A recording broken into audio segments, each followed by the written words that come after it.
तो हरिदास ठाकुर ने जब महाप्रभु को रोते हुए देखा तो उन्होंने क्षमा कीजिए कुछ नेटवर्क इशू के कारण जो वीडियो थी वो रुक गई थी। अगर आप आज की पहली वीडियो, ये दूसरा पार्ट है वीडियो का, फर्स्ट पार्ट पहले अपलोड हुआ है, आप पहले उसको देख लीजिए, उसके बाद आप यहाँ पे आइए। तो चैतन्य महाप्रभु को जब रोते हुए श्रीला हरिदास ठाकुर जी ने देखा तो हरिदास ठाकुर ने सोचा महाप्रभु क्यों रो रहे हैं। तो महाप्रभु से पूछा आप क्यों रो रहे हो। महाप्रभु ने कहा हरिदास ठाकुर मेरे मन में ना बड़ा दर्द, बड़ा दुख है एक बात का। बोले किस बात का दुख है आपको। कहते हैं कि इन यवनों का कैसे उद्धार होगा। यवन मतलब जो मुसलमान है, इनका कैसे उद्धार। हे राम, तो हाराम का मतलब क्या होता है, हे राम ही होता है।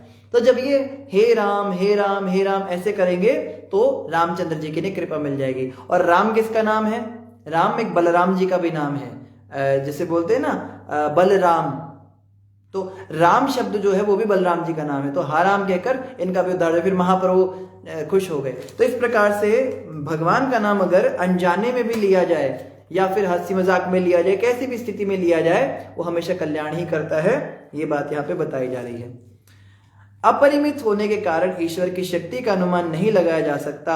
भगवान जो है अपरिमित है। अपरिमित शब्द का मतलब क्या होता है, आप किसी पैरामीटर्स में उनको नाप नहीं सकते। कोई व्यक्ति कहे भगवान कितने दयालु हैं बताओ जरा, बोले इतने दयालु हैं या इतने दयालु हैं। जैसे बच्चे से पूछते ना बेटा आप मम्मा से कितना प्यार करते हो, इतना, इतना या इतना, इतना इतना ऐसे बढ़ाते जाते हैं।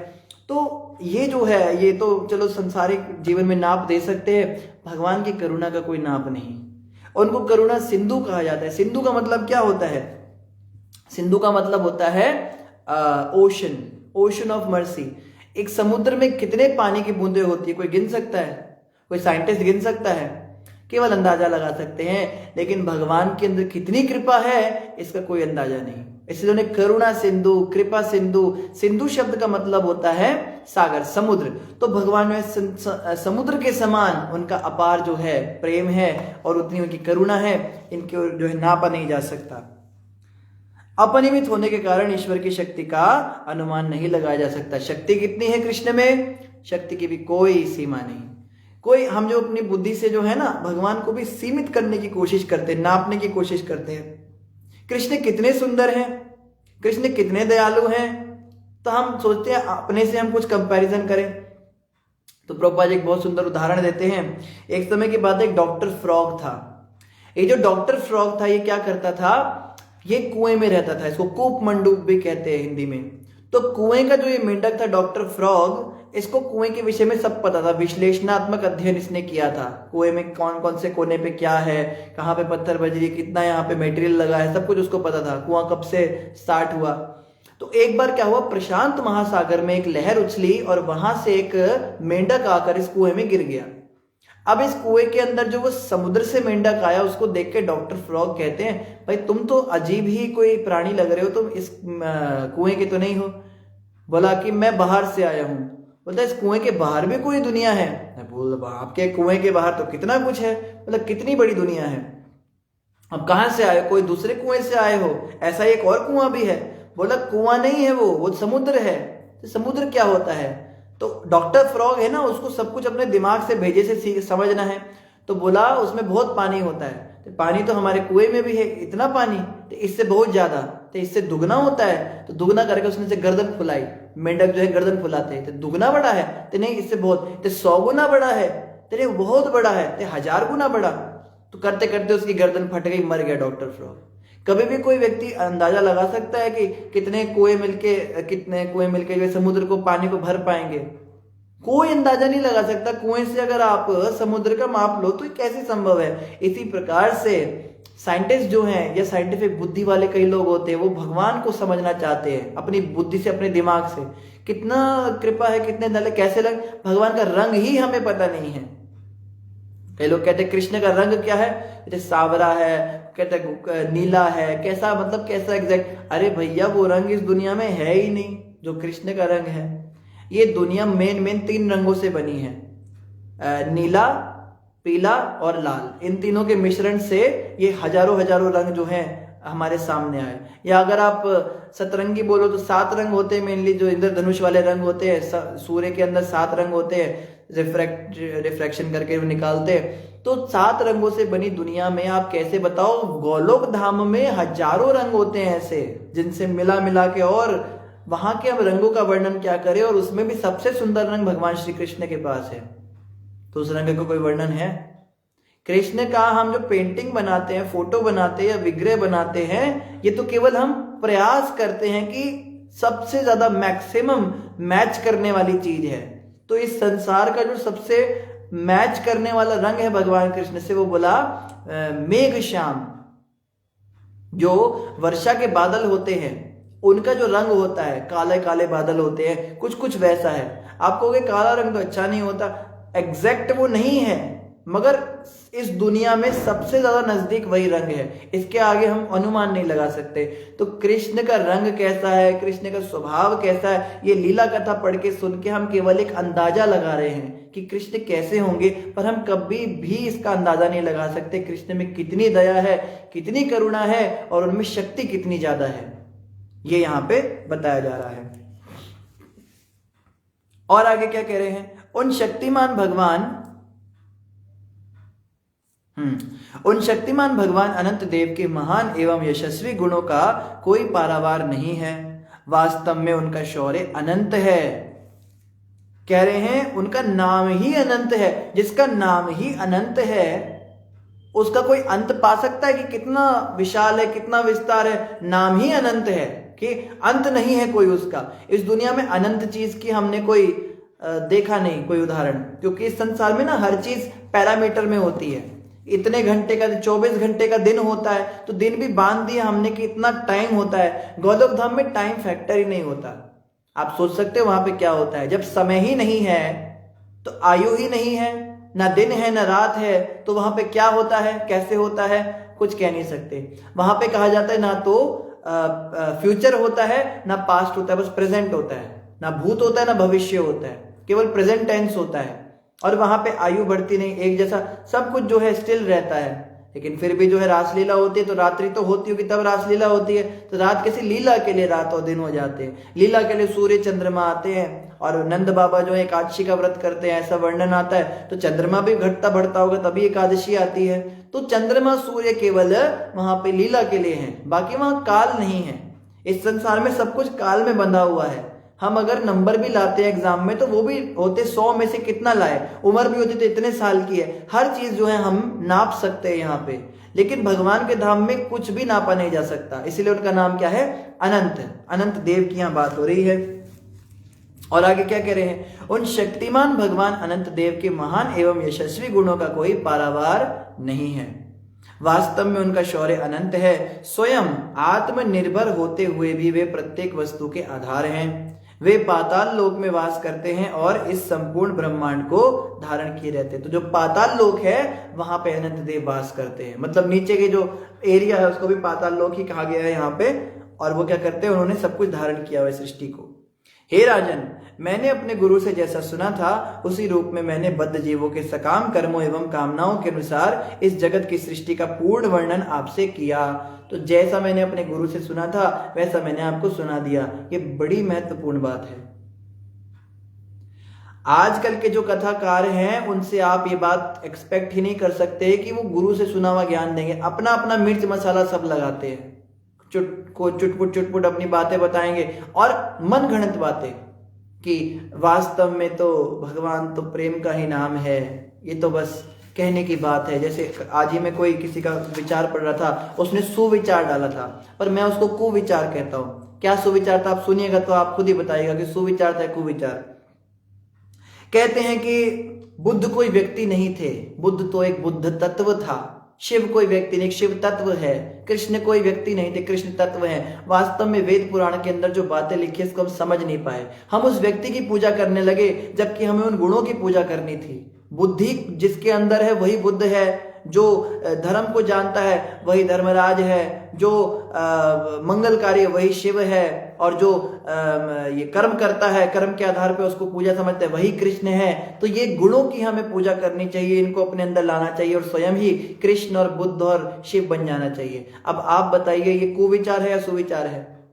आजकल के लोग ऐसी बातें बड़ी पसंद करते हैं जिसमें उन्हें भगवान बना दिया जाए और उनको झंझट ना दिया जाए, मंदिर जाओ, दान चढ़ावा चढ़ाओ, भगवान की सुबह 4 बजे उठ के मंगल आरती करो। वो जान छुड़ाना चाहते हैं लोग इन चीजों से कि कोई तो हमें कह दो कि विग्रहों की पूजा गलत चीज है। तो ऐसे लोग मिल भी जाते हैं कि कोई मूर्तियों की पूजा थोड़ी ना शास्त्रों में बताई है, पूजा तो जो है गुणों की बताई है। आप अपने अंदर गुण लाओ, सुबह 8-8 बजे 9-9 बजे तक आराम से उठो, फिर रिलैक्स मोड होके और जो है काम धंधे पर निकलो, खूब पाप कमाओ और फिल्में देखो और खाओ पियो, इनसे कोई फर्क नहीं पड़ता। मंदिरों में जाने की जरूरत नहीं, तुम जो है शराब की दुकानों पे जाओ और पब में जाओ और सिगरेटें फूको और बोलो हमारे अंदर शिव तत्व है, हम बाहर से नहीं दिखाते, हम दिखावा नहीं करते हैं, हम जो हैं हम अंदर से शुद्ध हैं, बाहर से हम कुछ भी काम करते हैं उसका, आत्मा तो शरीर से अलग है ना, आत्मा हमारी बड़ी शुद्ध है, शरीर से हम कुछ भी काम करें। तो ऐसे मूर्ख लोग जो है इनकी फिलॉसफी चल रही है, ये लोग जान छुड़ाना चाहते हैं, धर्म कर्म जो है पूरा कंफ्यूज कर देते हैं लोग, इनको मायावादी कहते हैं। और ऐसे कुविचारों से आप लोग बच के रहिए। ये देखने में लगते हैं कि भक्ति ही शक्ति है और ऐसा ऐसा बोलते हैं, उसके बाद कहते हैं अंदर की बात है, अंदर की बात। भैया अंदर की बात है तो फिर बाहर की क्यों बोल रहे हो? तुम इसको अपने अंदर ही रखो ना, इस गंध को अपने अंदर रखो, ये अंदर की तुम्हारी गंध है, इसको बाहर मत लाओ। बाहर बोलने लायक बात वो बोलो जो बाहर की बात हो। जैसे एक फिलोसफर था, बहुत बड़ा फिलोसफर, उसकी फिलॉसफी क्या थी? व्यक्ति को किसी की नहीं सुननी चाहिए, उसके अंदर ही सारा ज्ञान है, तो उसको अपने हिसाब से ही सब कुछ करना चाहिए। प्रभुपाद जी के एक शिष्य थे, उन्होंने आके बोला प्रभुपाद जी इस फिलोसफर की ऐसी फिलॉसफी है कि हमें किसी को गुरु बनाने की जरूरत नहीं है, हम खुद ही जानते हैं हमें क्या करना है। तो प्रभुपाद जी कहते हैं अगर वो ऐसा कहता है कि हमें खुद ही पता है, तो फिर वो क्यों गुरु बन के दूसरों को किताबें लिख रहा है? वो व्यक्ति दूसरों को कह रहा है कि किसी की मत सुनो, तो वो अपनी बात ही सुना रहा है ना, तो उसने अपनी बात का ही खंडन कर दिया। खुद ही कह रहा है मत सुनो, तो फिर प्रभुपाद कहते हैं अगर उसके हिसाब से चल रहा है तो उसकी मत सुनो। उसने कहा ना किसी की मत सुनो, तो उस आदमी की बात तुम मत सुनो, तुम हमारी बात सुनो, हम तुम्हें कह रहे सुनो। तो इस प्रकार से प्रभुपाद जी ऐसे लोगों को, मूर्ख बनाने वालों को स्वयं ही मूर्ख बना देते थे। आगे क्या कह रहे हैं? हाँ, तो वह व्यक्ति, वह तथा जो, हाँ, हे राजन, मैंने अपने गुरु से जैसा सुना, यानी गुरु से जैसा हम सुनते हैं वैसे ही हमें ज्ञान एज इट इज आगे देना चाहिए, अपने मन घड़ंत बातें हमें आगे नहीं कहनी चाहिए। और आगे क्या कह रहे हैं? मैंने क्या किया, उसी रूप में मैंने बद्ध जीवों के सकाम कर्मों एवं कामनाओं के अनुसार इस जगत की सृष्टि का पूर्ण वर्णन कर दिया। अब जितना सृष्टि का वर्णन था मैंने कर दिया, अब दोबारा मुझसे सृष्टि के बारे में तो मत ही पूछना, अब लीलाओं पे चलते हैं। मतलब अब सुखदेव गोस्वामी भी कह रहे हैं मैं भी थोड़ा बोर हो रहा हूं, कब से सृष्टि लीला चल रही है, ठीक है सृष्टि लीला भी जरूरी है, अब थोड़ा व्यक्तिगत लीलाओं पे चलते हैं आगे। भौतिक कामनाओं से पूर्ण बद्ध जीवों को विभिन्न लोकों में अनेक स्थान प्राप्त होते रहते हैं और इस प्रकार वे इसी भौतिक सृष्टि के भीतर रहते चलते आते हैं। तो भौतिक कामनाओं के कारण हमारा पुनर्जन्म होता है। कोई व्यक्ति कहे कि पुनर्जन्म ना हो दोबारा, उसके लिए क्या करें? जैसे हम कहते हैं ना हमारे संसार में दोबारा जन्म ना हो, तो हम क्या करें उसके लिए? उसके लिए एक चीज करनी है, दोबारा जन्म लेने का कोई कारण मत बनाओ। जन्म क्यों होता है? जन्म इसलिए होता है क्योंकि हमारे मन में कुछ इच्छाएं रह जाती हैं और मृत्यु पहले आ जाती है। अब मानो मेरी इच्छा थी मुझे 100 शादियां करनी है, तो 50 शादी करने के बाद मैं मर गया, अब वो जो 50 की इच्छा है उसको पूरा करने के लिए मुझे प्रकृति दोबारा जन्म देगी। ये है दोबारा जन्म लेने का कारण। कर्म का भुगतान करने के लिए दोबारा जन्म होता है। मानो मैंने 50 कत्ल किए, 25 का तो मुझे भुगतान मिल गया, मेरी खूब पिटाई हुई, बाकी 25 रह गए, उसका बकाया करने के लिए मुझे दोबारा से जन्म लेना पड़ेगा। तो दोबारा जन्म क्यों होता है? एक तो इच्छाओं के कारण और एक कर्मों के कारण। और भक्ति करने से क्या होता है? जब हम शुद्ध भक्ति करते हैं भगवान की, जब हम अकर्म करते हैं, तो हम अपने सारे कार्यों को भगवान को समर्पित कर देते हैं। ये बड़ी हैवी साइंस है जो प्रभुपाद जी ने हमें बड़ा सिंपल सा प्रोसेस दिया ना, मगर बहुत हैवी साइंस है। आप सोचो अगर कोई व्यक्ति 24 घंटे हर काम भगवान के लिए करेगा तो उस कर्म का फल ही नहीं बनेगा। मानो उसने प्रसाद बनाया, तो भोग बनाने के लिए उसने जो सब सामान इस्तेमाल किया वो सब कृष्ण के ऊपर कर्म चला गया ना। अब उस भोग को बनाने में किसी पौधे की जान भी गई है, उसको जब आग जलाई तो उसमें कुछ कीट पतंग भी मरे हैं, खाना पकाते हुए भी बड़ा पाप लग जाता है हमको, हमें पता नहीं चलता। लेकिन अगर कृष्ण के लिए बनाए तो वो सब कृष्ण के लिए हो गया, वो पाप पुण्य का हिसाब कृष्ण को चला गया क्योंकि उसका रिजल्ट कृष्ण को दे दिया। इसी प्रकार से हर कार्य अगर हम भगवान कृष्ण के लिए करने लगे तो कर्मों के बंधन से हम मुक्त हो जाएंगे। एक चीज, पहली चीज क्या, सारे कर्म समाप्त हो जाएंगे, वो सब कृष्ण भगवान देखेंगे। और दूसरा, इच्छाएं जो है वो कृष्ण के लिए हो। हम बढ़िया बढ़िया सजाना चाहते हैं अपने शरीर को नहीं, कृष्ण के शरीर को। तो कृष्ण के शरीर को सजाने की इच्छा अगर मन में होगी और मौत हो गई तो फिर कृष्ण के लोग जाएंगे ना। और अपने शरीर को सजाने की इच्छा होगी, क्रीमें लगा रहे, बुढ़े होने के बाद भी बाल चिट्टे बाल काले कर रहे हैं, मेहंदी लगा रहे हैं, तो इच्छा रही ना कि शरीर को सजाना है, तो ये सजाने की जो इच्छा है ये दोबारा जन्म इस संसार में हमारा ले आएगी। तो इच्छाएं सारी कृष्ण के लिए और कर्म सारे कृष्ण के लिए। दो काम अगर हम करें तो हमारा कभी पुनर्जन्म नहीं होगा, हम भगवान के धाम में चले जाएंगे। आगे क्या कह रहे हैं, आगे कह रहे हैं, राजन इस प्रकार मैंने आपको बताया है कि प्राय मनुष्य किस प्रकार अपनी अपनी इच्छाओं के अनुसार कार्य करते हैं और उसी के अनुसार उच्च या निम्न लोकों में भिन्न भिन्न शरीर धारण करते हैं। तो ऊपर के लोकों में जाए चाहे नीचे के लोकों में जाए, इच्छा हमारी है। हम ये नहीं कह सकते कि हमें जबरदस्ती नरक में धकेला गया, नरक में जाने के काम मैंने किए थे इसलिए मैं नरक में गया। हम ये नहीं कह सकते कि जबरदस्ती मेरे साथ ऐसा हो रहा है, भगवान मुझे दुख दे रहे हैं, मेरे जीवन में बड़ा कष्ट है, मेरी गलती नहीं है इसमें, ये सब क्यों हो रहा है मेरे साथ में, देवता क्यों मुझसे नाराज है, किस बात का बदला ले रहे हैं। जैसे फिल्मों में दिखाते ना, भगवान किस बात का बदला ले रहे हो मुझसे आप, मैंने क्या किसी का बिगाड़ा। अरे तूने कितना बिगाड़ा है उसकी लिस्ट अगर भगवान देने लगे ना तो तू ना मुंह ना दिखाने लायक बचे। ये तो भगवान की बड़ी कृपा है कि भगवान जवाब नहीं देते। इतनी गालियां हम भगवान को देते हैं कि भगवान को क्या दिखता नहीं है। इस बच्चे के माँ बाप जो हैं अभी मर गए, छोटे छोटे बच्चे कहाँ जाएंगे, अब ये इसका बाप आर्मी में मर गया, भगवान को क्या दिखता नहीं है। अरे तुम भगवान को जितना बोलते हो ना, अगर भगवान ने जवाब दे दिया ना जिस दिन, उस दिन मुंह दिखाने लायक नहीं बचोगे। तुमने ऐसे ऐसे गंदे गंदे घिनौने काम किए हैं। पिछले जन्मों की तो बात छोड़ो, इसी जन्म में हमने क्या क्या लीलाएं की हुई अपनी अपनी सबको पता है।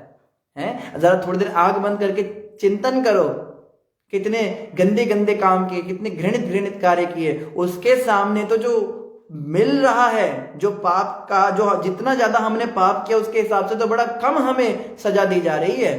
अगर हम उस हिसाब से देखें, बड़े दयालु हैं भगवान उसमें भी। तो अब ये नहीं कह सकते कि बिना बिना बात के हमारे साथ ऐसा हो गया। हर कर्म हमारा है, हर प्रतिक्रिया कर्म की हमारी अपनी बनती है। जैसे हम किसी के साथ कुछ गलत करते हैं तो फिर हमारे साथ भी कुछ गलत होगा ना, ये तो प्रकृति का नियम है, इससे हम कैसे बचेंगे। इसको हमारे गुरु महाराज कैसे कहते हैं, कहते हैं करनी करत क्यों ना डरत, क्यों करके पछताए, बोए पेड़ बबूल के तो आम कहां से खाए। जब तू गंदे काम कर रहा था तब तो तूने सोचा नहीं, अब कर क्यों पछता है, अब क्या पछताता है। जब तूने पेड़ ही बबूल के बोए, बबूल के कांटे बोए, यानी कि गंदे गंदे काम किए, तो उससे तेरे साथ गंदा ही तो होगा, तो आम कहां से खाए। अब तू ये क्यों एक्सपेक्ट करता है कि मेरे जीवन में कुछ अच्छा हो। तुमने दूसरों का हक मारा, तुमने दूसरों के साथ में निंदा चुगली करी उनकी, तुमने उनको गाली गलौज किया, तुमने लोगों का दिल दुखाया है, तो अब तुम एक्सपेक्ट भी कैसे करते हो कि तुम्हारे साथ अच्छा होगा, तुम्हारे साथ तो खराब ही होगा। तो इसमें अब पछताने की क्या बात है। इसीलिए हमें सोचना चाहिए बड़े दयालु भगवान हैं, उनकी कृपा से हम जो है अच्छी जगह जाएं। अब हम कहाँ जाएं ये भी हमारे हाथ में है। अगर हम अच्छे अच्छे काम करेंगे तो अच्छी जगह जाएंगे, खराब खराब काम करेंगे तो खराब जगह जाएंगे। लेकिन ना हमें अच्छी जगह जाना है ना हमें खराब जगह जाना है, हमें भगवान की भक्ति करनी है और भगवान के पास जाना है। अच्छे काम करके स्वर्ग में चले जाएंगे, स्वर्ग में जाके क्या होगा, क्षीणे पुण्य मर्त्य लोकम विशन्ति, वहां पुण्य समाप्त होने के बाद में फिर इस धरती पे आना पड़ेगा। तो अच्छे काम भी हमारे किसी काम के नहीं। गंगा में स्नान करने से पाप कटते हैं, लेकिन जमुना में स्नान करने से पाप और पुण्य दोनों कट जाते हैं। आपको ले हमारे तो पुण्य भी चले गए। अरे पुण्य रखने के करोगे क्या, पुण्यों के कारण मृत्यु के बाद में उन पुण्यों का भोग कराने के लिए दोबारा जन्म लेना पड़ेगा। पुण्यों से स्वर्ग में चले जाओगे, पैदा तो होना पड़ेगा। ये स्वर्ग नरक सारे के सारे भौतिक ब्रह्मांड में ही आते हैं ना, ब्रह्मांड को भेद के बाहर जाना है, वैकुंठ में जाना है, ये बहुत ऊपर जाना है। तो ये पुण्य पाप किसी काम के नहीं, भक्तों के पास कुछ रहता नहीं। जब कोई भक्तों की निंदा करता है तो पाप ले जाता है, और जब भक्तों की सेवा करता है तो पुण्य ले जाता है। भक्तों के पास क्या बचता है? बस भक्ति बचती है। तो भक्ति ही उनको भगवत धाम ले जाएगी, वो किसी के पास जा नहीं सकती, जाती नहीं है। आपने ये बातें मुझसे पूछी थी और मैंने जो अधिकारियों से सुना है उसे आपसे बता दिया। अब आगे क्या सुनाऊं? आपने जो मुझसे पूछा था परीक्षित महाराज कि कैसे कैसे अलग अलग क्रिएशन हुई, कहाँ कहाँ पे क्या क्या ब्रह्मा जी ने बनाया, मैंने सब बता दिया। अब और क्या सुनना चाहते हैं, और बताइए। इसी के साथ हमारा अध्याय 25 भी समाप्त हुआ। अभी हम अध्याय 26 पढ़ेंगे, और ये अध्याय 26 जो है पंचम स्कंद का अंतिम अध्याय है। इस अध्याय के बाद हमारा छठा स्कंद प्रारंभ हो जाएगा। भगवान कृष्ण ठाकुर जी कृपा करे ये 12 स्कंद हमारे पूरे हो जाए। छठे स्कंद पे आने के बाद हमारी आधी भागवत पूरी हो जाएगी, 50% हो जाएगा। 26वां जो अध्याय है इसका नाम है नारकीय लोकों का वर्णन। ये फेवरेट जो है चैप्टर है भक्तों का। इसको पढ़ के भक्तों को भक्ति करने के लिए बहुत प्रेरणा मिलेगी, इसीलिए हम सब इसे प्रार्थना करते हैं। आप सब इसको ध्यान से सुनिएगा। और कोई आपने आगे पीछे मिस कर दिए क्लासेस, मगर ये चैप्टर जरूर आप पूरा सुनिए। इसको सुनने से हमें पता चलेगा भक्ति नहीं करने से हमें क्या नुकसान होगा। तो हम शुरू करते हैं। हमारे पास थोड़ा समय बचा है आज, बीच में थोड़ा नेटवर्क इशू हो गया, उसके लिए हम क्षमा चाहते हैं। ये वीडियो उसका सेकंड पार्ट है। अगर आपने फर्स्ट पार्ट नहीं देखा तो आप पहले उसको देखिए, उसके बाद आप इस पार्ट को देखिएगा। राजोवाच, राजा परीक्षित ने सुखदेव गोस्वामी से पूछा। अब सुखदेव गोस्वामी ने कहा ना कि और क्या पूछना चाहते हो, बोलो। तो क्या कहते हैं? हे महाशय, जीवात्माओं के विभिन्न भौतिक गतियां क्यों प्राप्त होती हैं? कृपा करके मुझे कहें। आप मुझे बताइए कि जीवात्माओं की भौतिक गतियां क्यों होती हैं, मतलब कि उनको संसार में दोबारा क्यों आना पड़ता है। ऋषिरुवाच, महामुनि सुखदेव गोस्वामी बोले, हे राजन, इस जगत में सतोगुण, रजोगुण तथा तमोगुण में स्थित 3 प्रकार के कर्म होते हैं। अब देखो कर्म कहां से शुरू होते हैं, कर्मों की क्या, ये जो कर्म फिलॉसफी है ना, भगवत गीता में भगवान ने बहुत सुंदर समझाई है। पूरा एक चैप्टर अर्जुन को रजोगुण, सतोगुण, प्रकृति के 3 गुणों के बारे में समझाने के लिए पूरा एक चैप्टर उन्होंने इन्वेस्ट किया है। तो यहाँ पे वही फिलॉसफी आएगी। सतोगुण, रजोगुण, तमोगुण, ये 3 गुण होते हैं। इनके द्वारा क्या होता है, इनके द्वारा हम कर्म करते हैं। हम जो भी काम करते हैं संसार में वो 3 कैटेगरीज में डिवाइड हो सकता है। मोटे मोटे तौर पे, आपको ज्यादा समझ नहीं आ रहा होगा तो हर चीज 3 तरह से होती है, आप ये समझ सकते हो। खाना भी 3 तरह का होता है, कपड़े भी 3 तरह के होते हैं, रंग भी 3 तरह के होते हैं, तो कर्म भी 3 तरह के होते हैं। दान भी 3 तरह से दिए जाते हैं, और ज्ञान भी 3 तरह से लिए जाते हैं। मंदिर भी 3 तरह के होते हैं, देवता भी 3 तरह के होते हैं, और आप कह सकते हो व्यक्ति भी 3 तरह के होते हैं, और रंग भी 3 तरह के। मतलब हर चीज जो संसार में है वो 3 तरह में विभाजित की जाती है। पहला सतोगुणी, दूसरा रजोगुणी और तीसरा तमोगुणी। सतोगुणी वो वस्तुएं होती हैं जिनसे भगवान की याद आए, जैसे अच्छे काम करना, अच्छे कर्म करना, दान देना, लोगों से प्रेम से बात करना और सच बोलना, सदाचारी होना, ये सब सतोगुण में आता है। सतोगुण का आहार है फलाहार, फल खाने, दूध पीना, मक्खन लेना, ये सब जो शुद्ध चीजें हैं, जो फ्रेश बना हुआ भोजन है उसको खाना, ये सब सतोगुण में आता है। सतोगुण के रंग होते सफेद और हल्का पीला और इस तरह के लाइट क्रीम कलर, ये पिंक, ये सब जो हैं, जो स्काई ब्लू कलर है, ये सब जो मन को आनंदित करने वाले हैं, ये सब सतोगुणी रंग हैं। और सतोगुण का दान क्या है? गुप्त रूप से दान देना, कि हमने दिया फिर याद भी नहीं किया, मतलब खुश रहना, एक प्रकार से खुश जीवन, जो उसको सतोगुण कहते हैं। रजोगुण क्या होता है? रजोगुण होता है बहुत तड़क भड़क, चटकीला, खूब खट्टा तीखा, ये खाने वाले और भाग रहे हैं इधर से उधर, ये चाहिए वो चाहिए, यहाँ जाना है वहां जाना है, और बैंग बैंग बैंग म्यूजिक जो होते हैं ना, ऐसे गिटार बजाते, बैंग बैंग बैंग ऐसे करके गिटार बजाते, हैवी मेटल्स बजाते हैं। तो ये लोग जो, या बहुत चिल्ला चिल्ला के गाते हैं आजकल के बच्चे, या जो स्कूल इस पे जाते हैं ना, बाइक के ऊपर जाते हैं, वो ऐसे करते हुए जो रात को जाते हैं, ये सब रजोगुणी प्रवृत्ति होती है। राक्षस लोग, ये सब जितने, ये सब चीजें जो हैं ये रजोगुण में आती हैं। रजोगुण के रंग होते तड़कीला लाल और भड़कीला, जो है भड़कीले रंग, चमकीले रंग, बहुत मतलब जो मन को जलाएं, समझ रहे, इंद्रियों को जलाने वाली चीजें। और रजोगुण का दान कैसा होता है? दुनिया को दिखाने के लिए दान करना, देखो दुनिया वालों में दान कर रहा हूं, तो नाम प्रतिष्ठा की इच्छा, बेसिकली जो इच्छाओं की वृद्धि करे वो रजोगुण। तमोगुण क्या होता है? तमोगुण होता है इग्नोरेंस। इग्नोरेंस मतलब अज्ञान। अज्ञानी व्यक्ति पड़ा है, मर रहा है, कोई मतलब नहीं, कोई जिए ना जिए, आलसी है, मोटा हो गया, खा खा के नॉन वेज खा रहा है और शराबें पी रहा है, और इसके रंग होते हैं काला और डार्क नीला, और ये सब रंग होते हैं इसके। और तमोगुण का दान होता है बस दे दिया, अब जिसको दिया क्या दिया कोई पता नहीं, वो पाप करे उस पैसों से, चाहे शराबें पिए चाहे कुछ भी करे, हमने पैसे दे दिए उसको। या ज्ञान होता है तमोगुणी ज्ञान, क्या होता है कि बस खाओ पियो और पड़े रहो, कोई काम नहीं करना, मतलब जो पूरी तरह से डीएक्टिव हो जाते हैं और कुछ नहीं पता हम शरीर है या आत्मा है, भगवान कहाँ है, कौन है, कुत्ते बिल्ली कहाँ जा रहे हैं, हम भी नरक में जाएंगे स्वर्ग, कोई मतलब नहीं, बस अज्ञान में जीना है। इग्नोरेंस इज ब्लिस, मुझे बस पड़े रहने दो। तो मतलब जो पूरी तरह से हमको निठल्ला बना दे उसको आप तमोगुण कह सकते हो। तो ये सतोगुण रजोगुण तमोगुण जो है, इन तीन के अंतर्गत ही सारे काम किए जाते हैं। तो हम जो भी काम करते हैं दिन भर में, कुछ काम सतोगुण में करते हैं, कुछ काम हम रजोगुण में करते हैं और कुछ काम हम तमोगुण में करते हैं। अब हर व्यक्ति का अपना अपना परिमाप होता है, किसी में सतोगुण ज्यादा होता है, रजोगुण तमोगुण कम होते हैं, किसी में तमोगुण ज्यादा होता है, रजोगुण सतोगुण कम होते हैं, किसी में तमोगुण रजोगुण ज्यादा होता है, तमोगुण उससे कम होता है, सतोगुण होता ही नहीं है। कोई कोई प्योर तमोगुणी लोग होते हैं जो पूरे तमोगुण ही है, उसमें सतोगुण होता ही नहीं है। तो हर तरह के जो लोग हैं, डिफरेंट डिफरेंट वैरायटी है, अलग अलग परिमाप से 4 लाख प्रकार की मनुष्यों की योनियां बनती हैं। किसी ने प्रश्न किया कि 84 लाख योनियों में से 4 लाख मनुष्यों की कैसे हो सकती है?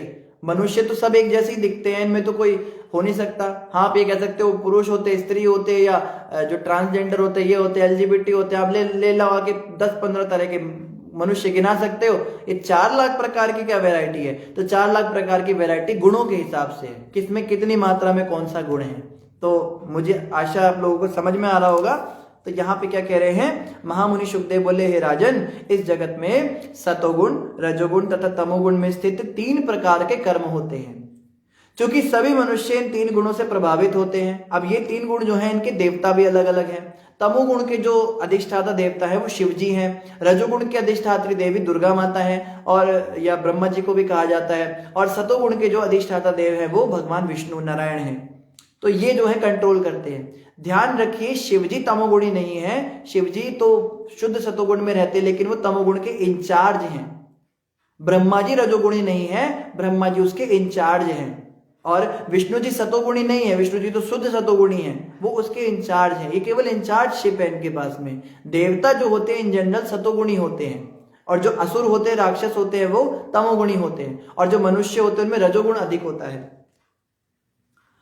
और आगे क्या कह रहे हैं, क्योंकि सभी मनुष्य इन 3 गुणों से प्रभावित होते हैं, अतः कर्मों के फल भी 3 प्रकार के होते हैं। अब 3 तरह से कर्म करेंगे तो फल भी 3 तरह के मिलेंगे। एक सतोगुणी फल मिलेगा, रजोगुणी फल मिलेगा और तमोगुणी फल मिलेगा। जो सतोगुण के अनुसार कर्म करता है, आप देखिए डिटेल में बता रहे हैं, आप लोग जो कर्म करते हैं, हम लोग जो करते हैं, उसका फल किस तरह से मिलता है। जो सतोगुण के अनुसार कर्म करता है वह धार्मिक एवं सुखी होता है। अनुसार जो व्यक्ति कर्म करता है उसका फल क्या मिलता है, वो धार्मिक होगा और सुखी होगा। 2 चीजें, हैप्पी एंड सेटिस्फाइड होगा और भगवान में मानने वाला होगा। जो रजोगुण में कर्म करता है उसे कष्ट तथा सुख के मिश्रित रूप से प्राप्त होते हैं। रजोगुणी व्यक्ति को कभी खुशी कभी गम, वो वाला हिसाब रहेगा। कभी तो दुखी हो जाएगा, बहुत दुखी हो जाएगा, कभी बहुत सुखी हो जाएगा, और उसे कष्ट तथा सुख से मिश्रित रूप में प्राप्त होते हैं। और जो तमोगुण के वश में कर्म करता है वह सदैव दुखी रहता है। तमोगुण में कर्म करने वाला व्यक्ति हमेशा दुखी रहता है, ऑलवेज एंजाइटी में रहता है, और पशु तुल्य जीवन बिताता है। मतलब कुत्ते बिल्ली में और उस मनुष्य में कोई अंतर नहीं। तमोगुणी पुरुष बिल्कुल जानवरों की तरह जीवन जीता है। विभिन्न गुणों के भिन्न भिन्न मात्रा के प्रभावित होने के कारण जीवात्माओं को विभिन्न गतियां प्राप्त होती हैं। अब इन 3 कर्मों के करने से जो 3 तरह के फल मिले, इससे मरने के बाद भी 3 जगह पे जाते हैं। ऐसा नहीं कि लोग कहते सब एक जगह जाएंगे, सब एक जगह जाएंगे। कोई कहता है ना, उसको बोलो हरे कृष्णा जपो, सब एक जगह जाएंगे। आप चाहे काली काली जपो, चाहे कृष्णा कृष्णा जपो, चाहे आप जीसस जीसस जपो, चाहे आप अल्लाह अल्लाह जपो, सब एक जगह जाएंगे मरने के बाद। भगवान है कि सब एक जगह, ऐसा नहीं है। गतियां भी 3 तरह की होंगी। अगर आपने तमोगुण की पूजा की है, तमोगुणी पूजा होती है जो तांत्रिक क्रियाएं होती हैं, भूत प्रेत की सिद्धियां होती हैं, ये सब तमोगुणी पूजाएं होती हैं। रजोगुणी पूजा क्या होती है, जो सकाम कर्म की इच्छा से कर्म कांड किए जाते हैं। जैसे जो यज्ञ वगैरह कराते हैं कि हमने कुछ सुख ना सुखानी है, या कोई बलि चढ़ाते हैं, या कुछ मन्नतें मांगते हैं, ये सब रजोगुण में होती हैं। और सतोगुण की पूजा कौन सी होती है? जो बस केवल निष्काम रूप से होती है, भगवान की भक्ति करते हैं, वो सतोगुण की पूजा है। तो 3 तरह के कर्म करने से व्यक्ति की गतियां भी 3 तरह की होती है। हम ये नहीं कह सकते कि सब एक जगह जाएंगे, एक जगह सब नहीं जाते हैं। क्या होती हैं? जिस प्रकार पवित्र कर्म करने से स्वर्गिक जीवन में विभिन्न गतियां प्राप्त होती हैं, उसी प्रकार दुष्कर्म करने से नारकीय जीवन में विभिन्न गतियां प्राप्त होती हैं। अच्छा करोगे तो स्वर्ग में जाओगे, गंदा करोगे तो नरक में जाओगे। जो तमोगुण से प्रेरित होने वाले दुष्कर्मों में प्रवृत्त होते हैं, अपनी अज्ञानता की कोटि के अनुसार नारकीय जीवन में विभिन्न कोटियों में रखे जाते हैं। यदि कोई पागलपन के कारण तमोगुण के कार्य करता है तो उसे सबसे कम कष्ट भोगना पड़ता है। जो दुष्कर्म करता है किंतु पवित्र तथा अपवित्र कर्मों में अंतर समझता है, उसे मध्यम कष्ट नरक में स्थान मिलता है। किंतु जो नास्तिकतावश बिना समझे बूझे दुष्कर्म करता है, उसे निकृष्ट नरकीय जीवन बिताना पड़ता है। अब कहने नरक में जाने वालों की भी 3 श्रेणियां हैं। एक होते हैं जिन्हें पता नहीं है कि गलत कर्म क्या है और सही कर्म क्या है। जैसे कोई अज्ञानता में है, पागल है कोई व्यक्ति, जैसे पागल होते हैं ना, पागल व्यक्ति जैसे आप देखते होंगे इनका दिमाग खराब होता है, या ना समझ लोग होते हैं, उनको समझ नहीं आता, तो उनको पाप पुण्य समझ में ही नहीं आते, वो पागल हैं या उनकी दिमाग ठीक से विकसित नहीं हुआ, तो उनको सबसे कम कष्ट भोगना होता है। ध्यान रखिए, उसको भी कष्ट भोगना पड़ेगा। हम ये नहीं कह सकते कि उसको तो समझ नहीं है बेचारे को, उसको मांस खाने दो। जो उसने किया है कर्म वो तो उसको भोगना पड़ेगा, लेकिन पागलपन में किया है इसलिए उसको कम सजा मिलेगी। जो समझदार है और समझ बूझ के जानबूझ के गंदे काम कर रहा है, कोशिश कर रहा है बचने की, लेकिन फिर भी हमसे पाप हो जाते हैं। जैसे हम लोग हैं, हम लोग बीच वाली कैटेगरी में आते हैं कि हमें पता है सही क्या है गलत क्या है, और हम अच्छे बनना भी चाहते हैं लेकिन हम गलत काम भी कर देते हैं। उनको ज्यादा नरक में जाना पड़ता है, उनकी ज्यादा सजाएं होती हैं। और सबसे ज्यादा कष्ट उसको भोगना पड़ता है जो नास्तिकता वश करता है, जिसको पता है क्या सही क्या गलत है, लेकिन भगवान में नहीं मानता और वो जानबूझ के गंदे काम करता है कि मैं नहीं मानूंगा। वो चैलेंज करता है भगवान को, ईश्वरी शक्ति है कि अगर इनके अंदर इतनी शक्ति है तो मुझे रोक के दिखाए, मैं लंकापति रावण, कौन होता है जो मुझे रोकेगा। ऐसे जो नास्तिक लोग होते हैं सबसे घोरतम नरक में जाते हैं। अनादिकाल से अज्ञानतावश प्रत्येक जीव अनेक अनेक कामनाओं के कारण हजारों प्रकार के नरक लोकों में ले जाया जाता रहा है। मैं यथासंभव उनका वर्णन करने का प्रयत्न करूंगा। तो आगे क्या कह रहे हैं? अनादिकाल से, आज की बात नहीं है, करोड़ों सालों से लोग नरकों में जा रहे हैं। मैं तुम्हें थोड़ा सा उसका वर्णन करूंगा कि नरक में क्या होता है। तो गरुड़ पुराण जो है उसका भी कुछ अंश हमें भागवत में मिलता है। भागवत में हमें सारे ही पुराणों का सार मिलेगा। तो अभी आगे का जो चैप्टर है, कल में शायद ये चैप्टर 1-2 दिन चलेगा, इसमें जो नरकों का वर्णन आएगा, तो नरकों में कैसे कैसे सजाएं मिलती है सब हम पढ़ेंगे। इसके साथ हमारा 5वां स्कंद समाप्त होगा और 6ठे स्कंद पे हम पहुंचेंगे। इन्हीं शब्दों के साथ सभी का धन्यवाद। हरे कृष्णा। जगत गुरु शिला प्रभुपाद की जय, गौर भक्त वृंद की जय, ग्रंथराज श्रीमद् भागवतम महापुराण की जय। आप में से किसी भक्त का कोई प्रश्न है, कोई कमेंट है, तो आप अपने कमेंट पे डाल सकते हो प्रश्नों को, हम इसको पढ़ने का प्रयास करेंगे। तो जल्दी से हम आपके कमेंट्स पढ़ देते हैं। अगर आपने पिछली वीडियो में कोई प्रश्न डाला है तो आप उसको इस वीडियो पे डाल दीजिए, क्योंकि वो वीडियो जो है वो जा चुकी है, गई हुई चीज कभी वापस आती नहीं, तो वो कमेंट हमारे पास आ नहीं पाएगा वापस। करुणा माता जी ने हरे कृष्णा कहा है, शालिनी कुरनेश श्रीवास्तव जी ने हरे कृष्णा कहा है, नवीन जुल्का जी ने हरे कृष्णा राधे जी कहा है, राजा वेर का राजा ने कहा है वीडियो नॉट क्लियर। राजा जी हमारे सामने तो वीडियो क्लियर है, हो सकता है आपके फ़ोन में कोई समस्या हो गई हो या कोई नेटवर्क इश्यू हो गया हो, बीच बीच में कट आए होंगे, पर वैसे ठीक है।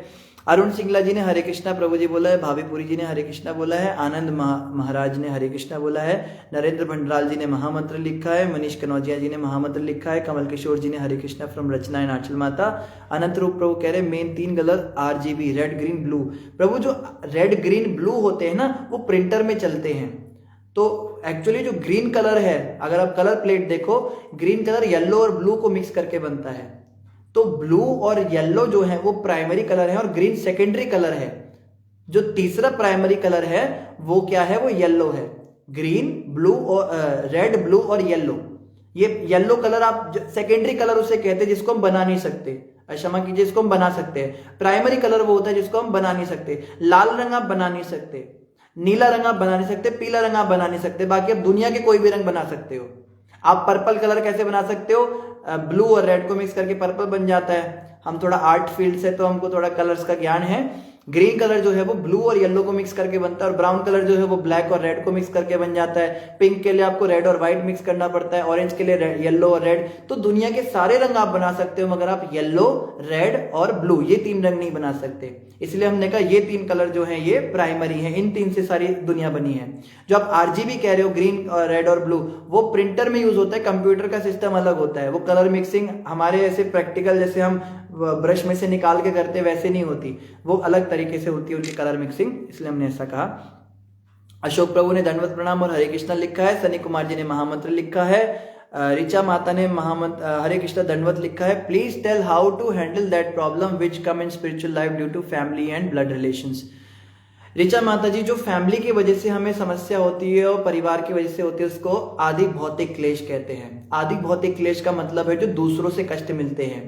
इसमें हमारे परिवार के लोग भी होते हैं, रिश्तेदार भी होते हैं, कई बार भक्त लोग भी होते हैं। भक्त लोग भी तंग कर देते, दुखी कर देते, मच्छर होते हैं, मच्छर काटते हैं, कुत्ते काट लेते हैं, कोरोना वायरस लग जाता है। ये आदि भौतिक क्लेश जो हैं, ये 3 क्लेशों में से एक है। और ये क्लेश कैसे कटेंगे? ये भी महामंत्र के जब से ही कटेंगे। अगर हम महामंत्र का जब ठीक ठीक कर रहे हो अच्छे से, तो हमारे कर्म कटते हैं। और एक बात ध्यान रखनी है कि मेरे जीवन में जो भी मुसीबत आ रही है, ये मेरे कर्मों का नतीजा है। मैंने इसको पिछले जन्म में बहुत दुखी किया, इसलिए अब ये मेरा पति बनकर मेरे को दुखी कर रहा है। मैंने पिछले जन्म में मैं इनको बच्चा बन के तंग किया, अब ये मेरे बच्चे बन गए, अब ये मुझे दुखी कर रहे हैं। मेरे जीवन में जो भी दुख आ रहा है, मैंने भी ये सब किया है। या हो सकता है मैंने इनको दुखी ना किया, मैंने इसी जन्म में किसी और को थप्पड़ मारा हो तो इसने मुझे मार दिया। मेरा वो थप्पड़ मारने का कर्म जो है कहीं से भी निकले, निमित्त कोई भी बन जाए, पर कर्म मेरा अपना है, इसलिए उसको सहन करना है। उदाहरण क्या दिया गया? जैसे आप किसी पब्लिक टॉयलेट में जाते हो, तो आप पब्लिक टॉयलेट में नाक बंद करते हो, मान लो कुछ फ्लश ठीक से हुआ नहीं, कितनी घिन आती है, कितनी बदबू आती है, तो हम सहन नहीं कर पाते, हम बाहर आ जाते हैं सांस लेने के लिए। लेकिन उसी पब्लिक टॉयलेट के अंदर जब हम बैठते हैं और हमारे शरीर से जो मल निकलता है, उसमें अगर कितनी भी दुर्गंध हम सहन करते हैं ना, कोई व्यक्ति जो अपने मल को देख के बाहर निकल जाए, छी कितनी घिनौनी थी, तो अपना होना चाहिए, मल भी अच्छा लगता है। कहने का मतलब क्या है? अगर हम सोचेंगे दूसरे की वजह से हो रहा है, इस आदमी की वजह से मैं दुखी हूं, इस बच्चे की वजह से मैं दुखी हूं, तो हम सहन नहीं कर पाएंगे। और जब हम ये सोचेंगे कि इनकी वजह से मैं दुखी नहीं हूं, ये मेरा अपना कर्म है, तो अपना मल तो सहन हो जाता है ना, उसकी बदबू, तो अपने कर्म को हम सहन करेंगे, कोई बात नहीं, क्या कर सकते हैं, मैंने कर्म ही ऐसे किए, क्या करें।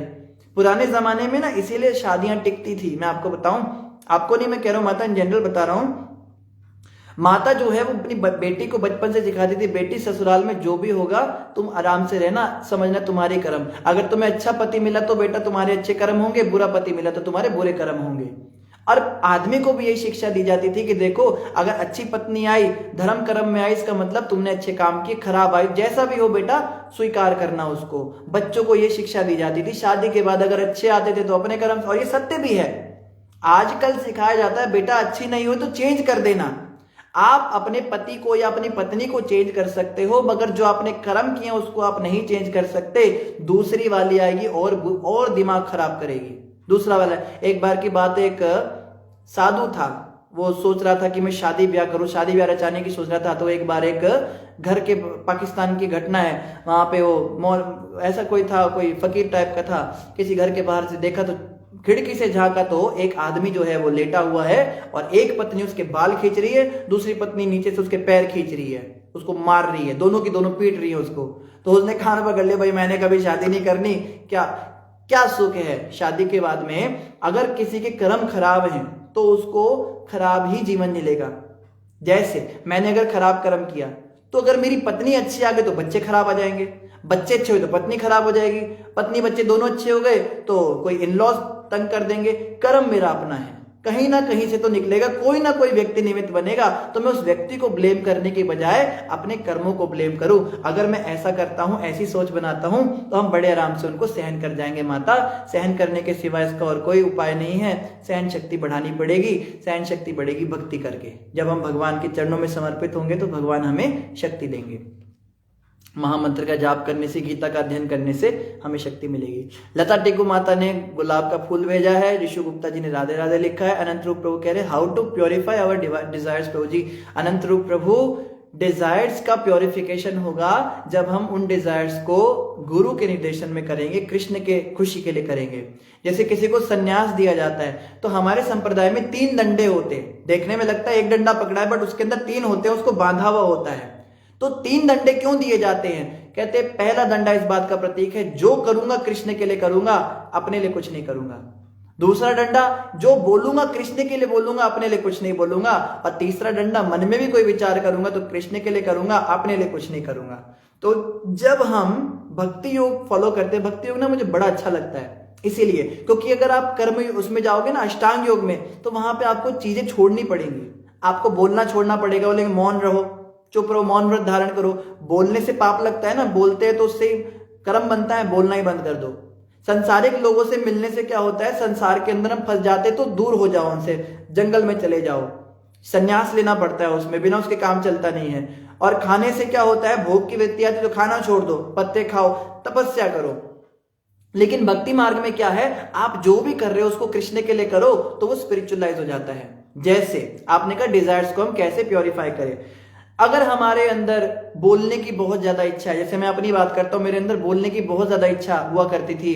मैं कभी बचपन में सोचता था मैं कभी रेडियो जॉकी बनूंगा, आरजे बनूंगा, आरजे ऋषभ आपके साथ ऑन एयर हो गया है। मेरे को बोलने का बड़ा शौक था, लेकिन उस बोलने के जो मेरा इच्छा थी उसको मैंने कृष्ण की सेवा में लगा दिया। तो आज मैं भागवत जो है पढ़ रहा हूँ, आप सबकी सेवा कर रहा हूँ। तो इससे क्या हो रहा है, वही बोलना जो एक अनर्थ था जिसके कारण मैं नरक में जाता, उसी बोलने से अब मेरी भगवत धाम की प्राप्ति हो जाएगी। समझ रहे हो, वही जो हमारा अनर्थ है वही हमारी भक्ति बन जाता है। क्रोध है, क्रोध इतना बुरा होता है, हनुमान जी ने वही क्रोध लंका पे किया तो उनको राम जी के चरण मिल गए। अर्जुन ने जो है महाभारत में क्रोध दिखाया तो उनको कृष्ण भगवान मिल गए। तो कोई भी अनर्थ, कोई भी हमारा डिजायर जो है, अगर हम भगवान की सेवा में लगाते हैं तो हर किसी चीज को हम भगवान की सेवा में लगा सकते हैं। हम काम वासना को भी भगवान की सेवा में लगा सकते हैं। काम वासना का मतलब क्या होता है, शरीर के स्तर पे आ जाना, पूरी तरह से शरीर को सेटिस्फाई करना। तो जब हम भगवान कृष्ण के शरीर को सेटिस्फाई करते हैं तो उससे हमारी काम वासना शांत होती है। विग्रह सेवा करनी चाहिए। काम वासना अगर अधिक आ रही है, जैसे हम भगवान को सुंदर सुंदर सजाते हैं तो अपने शरीर को सजाने की इच्छा भगवान पे निकल जाती है। अच्छा ये लगाते, अच्छा ये लगाते, कितने अच्छे लग रहे हैं, उनकी पूजा करते हैं। हम उनको चंदन लगाते, गर्मी लग रही होगी इनको, तो जब भगवान को चंदन लगाते तो हमारे अंदर जो सुख पाने की इच्छा है कि ठंडक लगे, वो भगवान पे निकल जाती है। तो विग्रह सेवा मुख्य रूप से गृहस्थ लोगों को बताई जाती है। आप कीजिए, भोग खाने की इच्छा है, भगवान के लिए बनाएंगे, इसमें ये भी डालो, काजू भी डालो, बढ़िया से बनाओ, भगवान के लिए बनाएंगे। तो हर चीज जब हम भगवान के लिए करते हैं तो क्या होता है, हमारी डिजायर्स प्योरीफाई हो जाती हैं और वही जो अनर्थ था वही हमारी भक्ति में आगे बढ़ने का कारण बन जाता है। तो ये जो है, ये डिजायर्स को प्योरीफाई करने का तरीका है। कमलेश भट्ट जी ने भी प्रणाम लिखा है, और करुणा माता जी ने लिखा है भागवत प्रसाद श्रवण करने से। बिल्कुल माता, ये भी कारण है, भागवत का श्रवण करने से, महामंत्र का जप करने से हमारी इच्छाएं शुद्ध हो जाती हैं। राहुल गोरेजा राजपूत जी ने हरे कृष्णा दंडवत लिखा है, और कमलेश भट्ट जी ने गुलाब भेजा है। सार्थक शर्मा जी कह रहे प्रभु जी, how to control your mind like negative mindset is affecting badly. Sarthak प्रभु, नेगेटिविटी को काउंटर करने के लिए पॉजिटिविटी चाहिए होती है। अगर आप भागवत सुनते हो, गीता पढ़ते हो, नाम जप करते हो, भक्तों का संग करते हो, तो पॉजिटिविटी इतनी ज्यादा आ जाएगी, नेगेटिविटी अपने आप चली जाएगी। हम क्या करते हैं, हम नेगेटिविटी को निकालने के विषय में सोचते हैं, लेकिन प्रभुपाद जी ने हमें ये नहीं सिखाया। प्रभुपाद जी ने ये कहा, नेगेटिविटी को निकालने का मत सोचो, आप पॉजिटिविटी को डालने का सोचो। क्योंकि नेगेटिविटी निकालने में आपको कुछ निकालना पड़ेगा ना, कुछ देना पड़ेगा। कोई कुछ देना चाहता नहीं है दुनिया में, कोई बोलो कुछ निकाल दो, निकालने का भी मन नहीं करता। तो लेकिन डालने को कहीं आपको, आपके अंदर कुछ डालेंगे, हाँ डाल दो, डाल दो, फ्री में कुछ भी मिले तो अच्छा लगता है ना। तो हमें पॉजिटिविटी अंदर डालने की कोशिश ज्यादा करनी है। तो जैसे जैसे हमारे अंदर पॉजिटिविटी बढ़ेगी, ऑटोमेटिक नेगेटिविटी चली जाएगी। संग दोष मेन कारण होता है इसका। हम नेगेटिव लोगों के साथ घूमते हैं, अगर हम उनके साथ रहेंगे, उनके साथ आदान प्रदान करेंगे, उनकी नेगेटिव वाइब्रेशन हमारे अंदर आ जाती है। इसका क्या रास्ता, उनके साथ मिलना तो छोड़ नहीं सकते, समाज में है तो मिलना जुलना पड़ेगा, लेकिन भक्तों के साथ मिलना शुरू करें, भक्तों के साथ बैठे, बात करें, भागवत सुने, और ये महामंत्र का जप करें, भगवान के साथ बैठे। महामंत्र जप मतलब भगवान के साथ बैठना। तो उससे क्या होगा, वो पॉजिटिविटी हमारे अंदर आएगी कि नेगेटिविटी अपने आप बाहर निकल जाएगी। जैसे एक उदाहरण दिया प्रभुपाद जी ने, एक गिलास है, उसके अंदर गंदा कीचड़ वाला पानी है, और आपको उस कीचड़ वाले पानी में से कीचड़ सारा साफ करना है, लेकिन आप उस ग्लास को उठा नहीं सकते, तो आप कैसे करोगे? ग्लास में कीचड़ का पानी भरा है, आपको उसको साफ करना है पानी को, लेकिन आप उसको उल्टा नहीं कर सकते, तो क्या करोगे? तो कीचड़ का पानी तो आप निकाल नहीं सकते, आप क्या करोगे? एक अच्छे पानी वाला टंक है, उसमें टूटी ऑन कर दोगे, उससे अच्छा पानी साफ जाने लगेगा। जैसे जैसे अच्छा पानी अंदर जाएगा तो पानी ओवरफ्लो होके गंदा पानी बाहर आएगा। टाइम लगेगा, धीरे धीरे साफ होगा, एकदम नहीं होगा, लेकिन धीरे धीरे धीरे धीरे करते करते एक समय ऐसा आएगा क्रिस्टल क्लियर वाटर हो जाएगा। इसी तरह से हमारे अंदर जो नेगेटिविटी भरी हुई है, इसमें जब हम पॉजिटिविटी डालते जाएंगे डालते जाएंगे डालते जाएंगे, समय लगेगा। आपको 4 दिन हो गए मुझे भागवत सुनते हुए, अभी तक कुछ हुआ नहीं, 4 दिन में नहीं होगा, समय लगेगा। या जब करते हुए मुझे 3 साल हो गए, प्रभु जी अभी तक कृष्ण के दर्शन नहीं हुए, तो नेगेटिविटी भी तो कितनी ज्यादा भरी हुई ना, गंदगी भी तो कितनी है, तो करते करते करते, लेकिन अंतर जरूर आपको दिखेगा, ये आप झूठ नहीं बोल सकते, कुछ ना कुछ तो फर्क दिखेगा। आप जितने भी भागवत सुनते हो या हम भी पढ़ते हैं, हमें कुछ तो अंतर लगता है कि इसके बाद कुछ तो फर्क आया है। धीरे धीरे धीरे धीरे क्या होगा, शुद्धिकरण करते हुए एक दिन ऐसा आ जाएगा कि हम पूरी तरह से पॉजिटिविटी से भर जाएंगे, इतने भर जाएंगे कि ओवरलोड होने लगेंगे। जैसे पानी साफ बाहर निकलता है ना, हम जिस व्यक्ति को मिलेंगे उसमें भी पॉजिटिविटी भर देंगे। आज हालत यह है कि नेगेटिव व्यक्ति की नेगेटिविटी से हम इफेक्ट हो जाते हैं, कल को क्या होगा, हमारी पॉजिटिविटी से वो लोग इफेक्ट होने लगेंगे। इन्हीं संत कहते हैं। संतों के पास बैठने मात्र से उनका ऑरा होता है, उनके नजदीक जाने से बड़ा आनंद मिलता है। गुरु महाराज कहते प्रभुपाद जी के पास जब वो बैठते थे तो उनको बड़ा अच्छा लगता था, और हमने भी देखा, हम जब गुरु महाराज के पास बैठते तो अंदर से कुछ आता है। या हम मंदिर में विग्रह के पास जाते, भगवान के राधा कृष्ण के विग्रह के सामने बैठते तो अच्छा लगता है, क्योंकि वो पॉजिटिविटी ओवरफ्लो के निकलती है। तो ये हमारे साथ भी होगा जब हम अच्छे से भक्ति के नियमों का पालन करेंगे। इसके अलावा हाँ, करुणा माता जी ने भी अपना विचार दिया है, कृष्णा चिंतन से कंट्रोल किया जा सकता है भजन। वही वाली बात आपने कही, भागवत श्रवण सुनने से ये हो जाएगा। माधव मुरारी जी ने, माधव खजूरिया जी ने हरे कृष्णा लिखा है, ऋषि गुप्ता जी ने महामंत्र लिखा है, और अरुण सिंगला जी ने हरे कृष्णा लिखा है। रामेश्वरी माता ने हरे कृष्णा लिखा है। रामेश्वरी माता जी, आपको बहुत बहुत स्वागत है, आज की भागवतम में आप आए, आप इसी प्रकार से आते रहें। संदीप मेहता जी ने थम्स अप भेजा है। मनीष कनौजिया जी ने हरे कृष्णा लिखा है। अनंत रूप प्रभु कह रहे हैं, हर वक्त सतोगुण में रहना चाहता हूं मैं, हाउ इज इट पॉसिबल। अनंत रूप प्रभु, हर वक्त सतोगुण में रहना हमारे लिए संभव नहीं है और हमें जरूरत भी नहीं है। सतोगुण में रहने से हम स्वर्ग में चले जाएंगे। भगवान कृष्ण गीता में कहते हैं, जो सतोगुण की स्थिति में मरता है वो स्वर्ग में जाता है, जो तमोगुण की स्थिति में मरता है वो नरक में जाता है, और जो रजोगुण की स्थिति में मरता है वो दोबारा संसार में आता है। तो ये तीनों ही गुण हमारे लिए बेकार हैं। जो मैंने गुरु महाराज से सुना है, महाराज जी कहते हैं हमें त्रिगुणातीत होना है, हमें तीनों गुणों से ऊपर शुद्ध सतोगुण में आना है। और शुद्ध सतोगुण में क्या होता है, शुद्ध सतोगुण में तीनों ही गुण खत्म हो जाते हैं, वहां पे केवल कृष्ण की बात होती है। मतलब सोना जो है वो तमोगुणी है। आप कहते हो आप 24 घंटे सतोगुण में रहना चाहते हो, तो आप 24 घंटे में सो नहीं सकते हो, क्योंकि सोना एक तमोगुणी एक्टिविटी है। लेकिन जब हम सोते इसलिए हैं कि सुबह हमें कृष्ण का दर्शन करना है, मंगल आरती करना है, तो वो सोना शुद्ध सतोगुण में आ जाता है। आप समझ रहे हो। खाना जो है वो रजोगुणी एक्टिविटी होती है, कुछ बढ़िया बढ़िया खाना है, खूब मौज उड़ाना है। लेकिन जब आप कृष्ण की प्रसन्नता के लिए कृष्ण प्रसाद खाते हुए सोच के भगवान की कृपा मिल गई आज मेरे को, कितना मैं धन्य हो गया, तो वो खाना ही शुद्ध सत्वगुणी हो जाता है। कहने का मतलब, जो भी आप काम कर रहे हो, चेंज कुछ नहीं करना है, सब कुछ करना है, लेकिन कृष्ण की खुशी के लिए करना है। जब कृष्ण की प्रसन्नता के लिए काम करेंगे तो वो सब काम शुद्ध सत्वगुण में हो जाएंगे, चाहे वो तमोगुण के काम हो, चाहे रजोगुण के काम हो, चाहे सत्वगुण के काम हो, तीनों ही कृष्ण की प्रसन्नता के लिए हो जाएंगे। तो उससे क्या होगा, अब जैसे आप गरुड़ जी को देखते हो, गरुड़ जी मांस खाते हैं, मछली खाते हैं, सांप खाते हैं, कहीं ना अपने भाइयों को भी खा गए वो, लेकिन भगवान विष्णु उन पर बैठते क्यों, वो शुद्ध सत्वगुण में रहते हैं। शुद्ध सत्वगुणी व्यक्ति जो है वो तमोगुण की क्रियाएं भी करता है, तो वो भी शुद्ध सत्व, क्योंकि वो कृष्ण की प्रसन्नता के लिए हर समय उनके साथ रहते हैं, तो उनको दोष नहीं लगता उस चीज का। या शिव जी हैं, वो भांग पीते हैं, या जैसे हमने सुना है कि वो जो है वो करते हैं, ये धतूरा वगैरह लेते हैं, ये चीजें अगर हम करेंगे तो हमें तो पाप लग जाएगा। ये है रजोगुणी चीजें, तमोगुणी चीजें, लेकिन वो 24 घंटे कृष्ण स्मरण में रहते हैं, इसलिए उनके ये सारे काम शुद्ध सत्वगुण में परिणत हो जाते हैं। तो कोई भी काम हम करें, हम अगर उसको कृष्ण की प्रसन्नता के लिए करते हैं तो वो शुद्ध सत्वगुण में होते हैं। उस अवस्था में, शुद्ध सत्वगुण अवस्था में मरने से क्या होगा, हम वैकुंठ जाएंगे, भगवान के धाम जाएंगे। सत्वगुण में अगर मर गए तो स्वर्ग जाना पड़ेगा, फिर वहां से नीचे गिरना पड़ेगा, इसलिए सत्वगुण भी हमारे किसी काम का नहीं है। पर प्रभुपाद जी ने कहा है तमोगुण से धीरे धीरे हमें रजोगुण पे उठना है, रजोगुण से धीरे धीरे सत्वगुण पे उठना है, फिर सत्वगुण से धीरे धीरे शुद्ध सत्वगुण तक जाना है, ग्रेजुअल है। तो अच्छी ये भावना है कि हम सत्वगुण तक जाना चाहते हैं, क्योंकि डायरेक्टली जंप करके हम शुद्ध सत्व तक जा नहीं सकते। तो अगर हम तमोगुणी हैं तो रजोगुणी तक आए, रजोगुणी तो सत्वगुणी तक आए, और सत्वगुण से फिर हम और ऊपर जाने का भी प्रयास करें। प्रभु जी, हमें आशा आपको समझ आया होगा। आगे कह रहे हैं हर वक्त संतों, हाँ ये करुणा माता ने इनका उत्तर दिया है, हर वक्त सत्वगुण में रहना चाहता हूं मैं। हाँ, माता कह रही स्टे इन गुड एसोसिएशन, सत्संग का लाभ और कुसंग से हानि होती है, भक्तों का संग कीजिए, कीर्तन भजन। हाँ, वही वाली बात है, वही आपने भी बताया। कमल किशोर जी ने फिर हरे कृष्णा लिखा है, और कमल किशोर जी कह रहे हैं रचना माता की तरफ से हरे कृष्णा। आपने पहले भी हरे कृष्णा बोल दिया, दोबारा आपको दोबारा से हरे कृष्णा।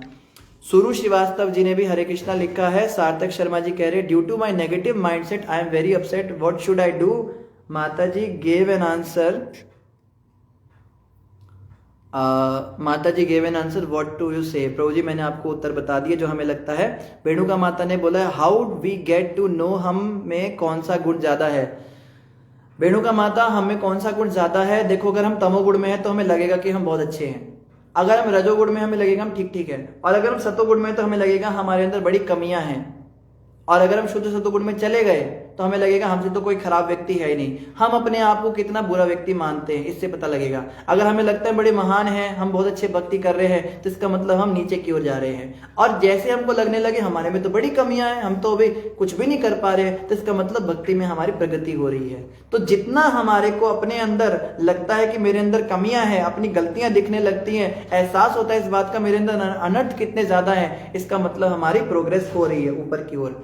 जैसे एक भक्त ने प्रश्न किया कि प्रभु जी, जब से मैंने भक्ति करनी शुरू की है तब से तो मैं और खराब हो गया, पहले तो मैं इतना क्रोध करता नहीं था, अब तो मैं ज्यादा क्रोध करने लगा, पहले मुझे काम वासना विषय वासना इतना नहीं सताती थी, अब तो ज्यादा सताने लगी, बल्कि माला करके भक्ति करके तो अहंकार ज्यादा आ गया, पहले तो था ही नहीं मेरे अंदर, लोग मुझे कुछ भी बोल देते थे मैं जवाब नहीं देता था, अब तो मैं इतना जवाब देने लगा हूं।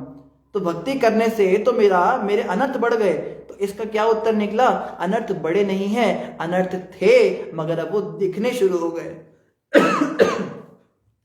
डायग्नोसिस होने लगा है, जैसे ट्यूमर पहले भी था लेकिन अब ट्यूमर दिखाई देगा, अरे मेरे को इतना ट्यूमर है। तो जैसे जैसे हमें को लगने लगे मेरे अंदर तो दोष बढ़ रहे हैं, एक्चुअली वो बढ़ नहीं रहे हैं, वो दिखाई देने शुरू हुए हैं कि अच्छा ये भी मेरे अंदर, ये भी मेरे अंदर है। और जैसे जैसे हम और आगे बढ़ेंगे दोष और ज्यादा दिखने लगेंगे, तो इसका मतलब हम भक्ति में सही जा रहे हैं। जैसे एक डस्टबिन होता है, वो पूरा जब भर जाता है तो उसको खाली करते हैं, तो ऊपर का कूड़ा जब हटाते हैं तो इतनी बदबू नहीं आती, लेकिन जब जैसे जैसे अंदर से कूड़ा निकालते हैं, मान लो बहुत समय से वो सड़ रहा है तो अंदर से बदबू आने लगती है, और जब पूरा खाली करते हैं तो बहुत गंदी बदबू आती है। तो डस्टबिन की एक्चुअली सफाई हो रही है, लेकिन लग क्या रहा है कि इसमें बदबू बढ़ रही है, वो बदबू उसकी बढ़ नहीं रही है, उसमें थी, निकल रही है बाहर, दिखाई देनी शुरू हो गई। समझ रहे हो? इसी तरह से जब शुद्धि हो रही है हमारी, तो शुद्धि होते होते क्या होता है, जैसे जैसे अनर्थ निकलते तो और बदबू आने लगती है हमें अपने अंदर से, मैं इतना गंदा हूं, है अंदर वो हमेशा से, पर उस पर हमने धूल ढकी हुई थी। तो इसका मतलब क्या है, भक्ति में जब हमारी प्रोग्रेस होगी तो हमें लगेगा कि हम जो है नीचे जा रहे हैं। और गुणों का भी यही हिसाब है कि जैसे जैसे हम ऊपर के गुणों में जाएंगे हमें लगेगा हम नीचे जा रहे हैं। ये ऐसा उल्टा चलता है इसका सिस्टम, ऐसा होगा। कमल किशोर जी ने बोला आंचल माता की तरफ से हरे कृष्णा, आपको भी हरे कृष्णा प्रभु जी। ठीक है, आप लोग आपस में बात कर रहे हैं। I am already doing from 1 year, please Rudra Prabhu answer. मैंने आंसर कर दिया। अनंत रूप प्रभु। जानवी माता कह रही हरे कृष्णा। तुषार मरवाहा कह रहे when anyone stops us what should we do. Tushar Marwaha ji, अगर कोई हमें रोकता है तो बोला गया पानी और हवा अपना रास्ता ढूंढ लेते हैं, उन्हें कोई रोक नहीं सकता। और आप एक बात याद रखना, अगर आप वास्तव में भगवान को पाना चाहते हो तो कोई आपको रोक नहीं सकता। प्रहलाद जी का उदाहरण है, हिरण्यकश्यप ने हाथी के पैर के नीचे मारने की कोशिश करी, बुआ ने आग के अंदर ले जाकर उसको मारने की कोशिश करी, जलाने की कोशिश करी, पर प्रहलाद को कोई रोक नहीं पाया। भक्त को कोई रोक नहीं पाता। मीरा जी की सास ने उनको इतनी गालियां दी, इतना उल्टा बोला, और भक्त तो ऐसा होता है, भक्त तो उनको ब्लेम भी नहीं देता। नरसिंह भगवान ने प्रहलाद को बोला, तेरे पिता ने तुझे इतना सताया प्रहलाद, बोल इसको भी क्या क्या इसका करना है। बोला इसका मुक्ति कर दो। कहते हैं इसने तेरे को इतना तड़पाया तो इसकी मुक्ति मांगता है प्रहलाद। बोले कर्म तो मेरे अपने थे पिताजी, ये तो निमित्त बन गए। तो भक्तों की सोच ऐसी होती है कि ये हमें जो हमारे सामने परेशान भी कर रहे हैं एलिमेंट्स, चलो इनका भी भला करे भगवान, इनको भी सद्बुद्धि दे, इन पर भी कृपा करे। कोई मेरा ही कर्म रहा होगा, मैंने किसी जन्म में कुछ किया होगा, अब इन्होंने अपना बकाया कर लिया, लेकिन मैं कभी रुकूंगा नहीं। भक्ति में आगे बढ़ने का एकमात्र सूत्र क्या है? लौल्यम एको मूल्यम। मेरे को पाना है तो मुझे पाना है। ना तो मेरे घर वाले मुझे रोक सकते हैं, ना मेरे को मंदिर के भक्त रोक सकते हैं, ना मुझे, यहां तक कि स्वयं भगवान भी आ जाए, वो भी कहे कि भक्ति मत करो, तो भी मैं रुकने वाला नहीं।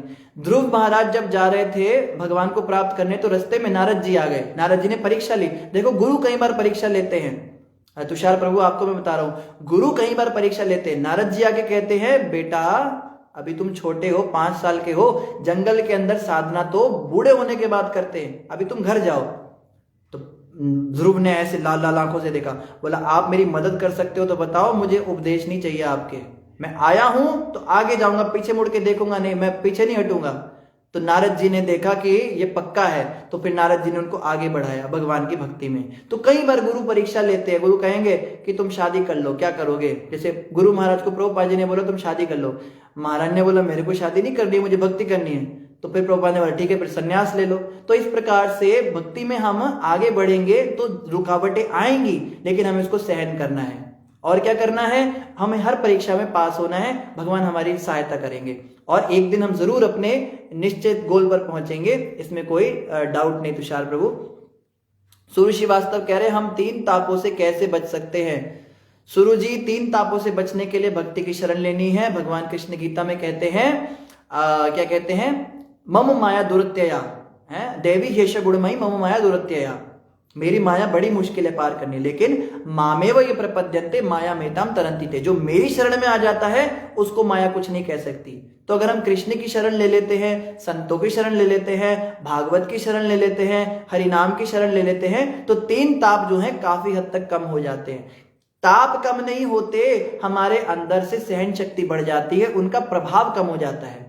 जैसे एक रास्ते पे कोई वो आया है स्पीड ब्रेकर, ठीक है, स्पीड ब्रेकर के ऊपर से अगर ठेला निकले तो उसको झटका ज्यादा लगेगा, और उसी के ऊपर से मर्सिडीज गाड़ी निकले तो अंदर पता ही नहीं चलेगा। बचपन में जब हम रिक्शा पे स्कूल जाते थे तो हम स्पीड ब्रेकर आते थे तो हम बोले थे फिर आवाज होती ना ऐसे करके आवाज होती थी, हमें याद है। गड्ढे आते थे तो हम बच्चे होते थे तो गाड़ी के अंदर जो बच्चे थे गाड़ी में सोचे अरे गड्ढा आ गया, अगर तो ही हो जाएगा उनका, उनकी तो आवाज ही चेंज नहीं होगी। क्यों? गड्ढा नहीं था क्या? गड्ढा है, लेकिन प्रभाव समाप्त हो जाएगा।